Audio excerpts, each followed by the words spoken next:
얘가 걷는 거가 불편할 수 있겠다, 그 지점에 걸렸던 거예요. 그러니까 치료가 돼도 네. 걷는 게 평범한 아이들처럼 예쁘게 걸을 수 있을까 못 걸을까, 이거에 이제 걸려 있는 건데 의사 선생님들은 그거로 치료할 수 있는 방법을 여러 가지를 봤는데 얘는 이상하게 병명이 안 나오는 거예요. 그래서 결국 이제 난치병, 난치, 불치는 아니래요, 난치래요. 근데 뜻하지 않게 셋째를 낳게 됐는데 아기가 너무 많이 아팠어요. 그래갖고 제가 병원에 가서 무슨 병명이 딱 나오고 치료를 어떻게 하면 됩니다 라고 하면 그 시간을 그냥 견디면 되잖아요. 그렇죠. 의사가 하라는 대로. 근데 의사 선생님들이 막 헤매는 모습을 봤어요. 그러니까 딱 병명이 안 나오니까 검사를 계속 하는 거예요. 어린 애를 검사하는 것도 힘들었고 병명이 안 찾아지니까 그게 굉장히 괴롭더라고요. 그러겠다. 무조건 입원을 하라고 하는데 입원을 해서도 별별 검사만 계속하고 그 시간이 되게 괴로웠는데, 그러다가 이제 얘가 난치병이라는 걸 알게 됐어요. 난치구나. 그걸 이제 결국 이제 어떤 선생님이 그걸 아셨는데, 그러니까 이제 되게 무너지죠. 엄마로서의 마음은. 얘를 어떻게 내가 치료할 때까지 어떻게 케어를 할까, 얼마큼 치료해야 나을까, 어느 정도 나을 수 있을까. 이제 그때가 이제 애가 3살 때였는데 큰애는 중학생이었고 사춘기 막 시작됐는데 큰애한테는 좀 신경을 좀 못 썼죠.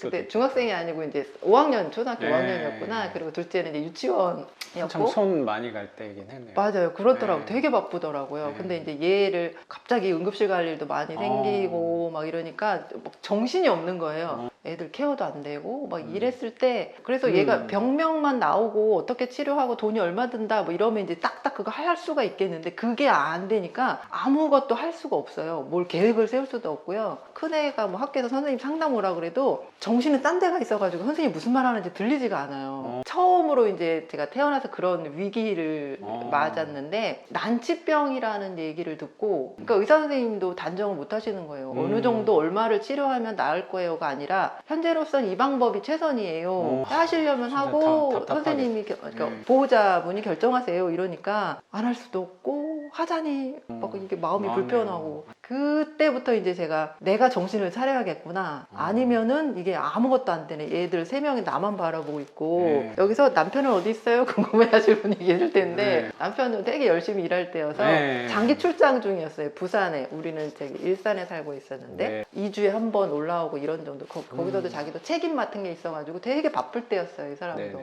그럼 거의 선생님 혼자 다 신경을 써야 되는 상황이었네요. 주중에 그랬던 것 같아요. 근데 저도 그때 젊어가지고요. 40대 초반이어가지고. 지금도 근데 되게 에너지 넘치는 분이라고 생각하는데 그때는 더 에너지가 넘쳤을 거잖아요. 되게 긴장도 하고 있었고 잠도 거의 못 잤거든요, 밤에. 지금 생각해보면 어떻게 그 시간이 지났을까 싶은데 되게 긴장하고 있었고 어떻게 하면 이 난관을 헤쳐나갈 수 있을까를 이제 막 고민을 하기 시작한 거예요. 그러다 보니까 마음고생을 좀 하신 거네요. 이 마음고생이라고 하는 단어가 좀 부족하다라는 생각이 좀 들어요. 제가 어저께 아기가, 제 아기 6살인데 책장이 넘어져가지고 발등을 찧었어요. 아이고. 땡땡 본 거예요. 근데 애기 아프다고 그걸 안 하는 거야. 그래서 오늘 병원 가보니까 와이프가 갔다 왔는데 뼈에 금이 갔다고 그러더라고요. 그러니까 뭐 다행히 성장판 영향은 없다고 해서 좀 안도를 하긴 했는데 마음이 너무 근데 그거는 명확한 또 진단이 있었고, 그리고 다행히 걷거나 그런 거에 또 불편한 게 아니고 그냥 가만히만 있으면 된다고 하니까 그런 것도 마음이 너무 쓰이긴 하거든요. 저보다 아마 아내가 더 마음이 불편할 거고 아내랑 같이 있다가 좀 그래서 괜히 더 미안하다는 생각이 있을 거라고 생각도 들거든요. 괜히 내가 못해줘서 그런 거 아닌가라는 생각이 들 것 같아서. 근데 선생님도 이거랑은 뭐 크기가 완전히 다르지만 내가 최선을 다해주고 싶은데 방법을 해줄 수 있는 그거를 모른다는 게 더 괴로울 것 같아요. 아니 그 아기 다쳤는데도 일정 소화하시느라고 와주셔서 감사하기도 하네요.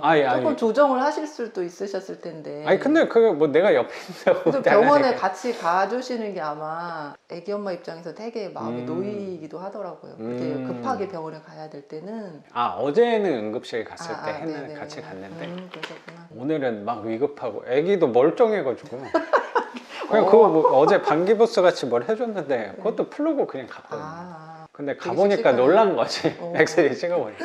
아, 큰 게 아닙니다. 네. 아유 다행이네요. 그 정도여서. 어, 네. 예. 그래서 아이가 불편한 부분이 있으니까 선생님도 혼자 네, 한다는 그거를 제가 넋놓고 있으면 안 되고 애한테 너무 이렇게 어두운 모습을 보이기도 싫었고 애는 나만 바라보고 있는데 네. 엄마가 우울하게 있으면 자기한테 무슨 일이 일어나는지도 모르고 있는데 음. 그러면 안 될 것 같더라고요. 제가 제일 우리 아들한테 자기 아니, 허락을 안 받고 오긴 하는데 아들은 이걸 안 보겠죠. 이 방송을 볼 리도 없겠죠. 그럼요. 전혀 관심 저 이상한 사람.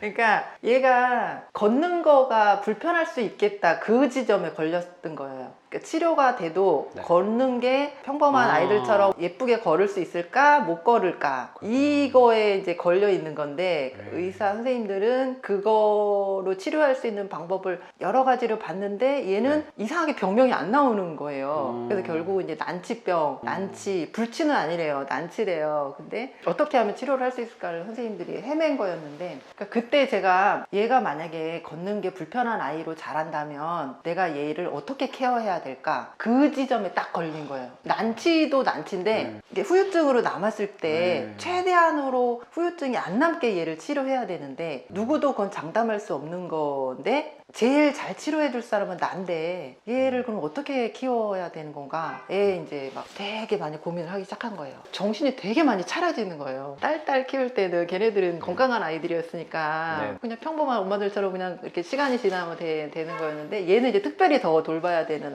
아이니까 그때부터 이제 내가 뭘 해줘야 될까를 막 찾기 시작한 거예요. 병원에서 하는 치료는 선생님들이 하니까 나는 옆에서 케어만 하면 되는데 그거 외에 부분은 내가 얘를 잘 키워주고 싶은 마음이 되게 컸어요. 얘가 이제 나중에 걷는 게 좀 불편한 아이가 되더라도 못지않게 마음이 건강하고 밝은 아이로 키워주고 싶은 그 마음이 꽉 차가지고 어떻게 하면 그렇게 할 수 있나를 이제 그때부터 찾기 시작한 것 같아요. 자꾸 우울해지거든요. 당연히 그럴 거. 애 앞에서는 안 그래도 이제 돌아서면 이게 마음이 되게 헛헛해요. 그러니까 누구도 위로가 안 되더라고요. 남편도 안 되고 친정 누구도 안 되고 오로지 저 혼자 있는 것 같은 우리 아들과 저만 혼자 떨어져 있는 것 같은 그 헛헛하고 그 쓸쓸한 느낌이 네. 자꾸 들어가지고 그래서 이제 그 마음을 좀 다 잡아 보려고 하다가 이제 마음 공부를 시작하게 된 계기는 그렇죠.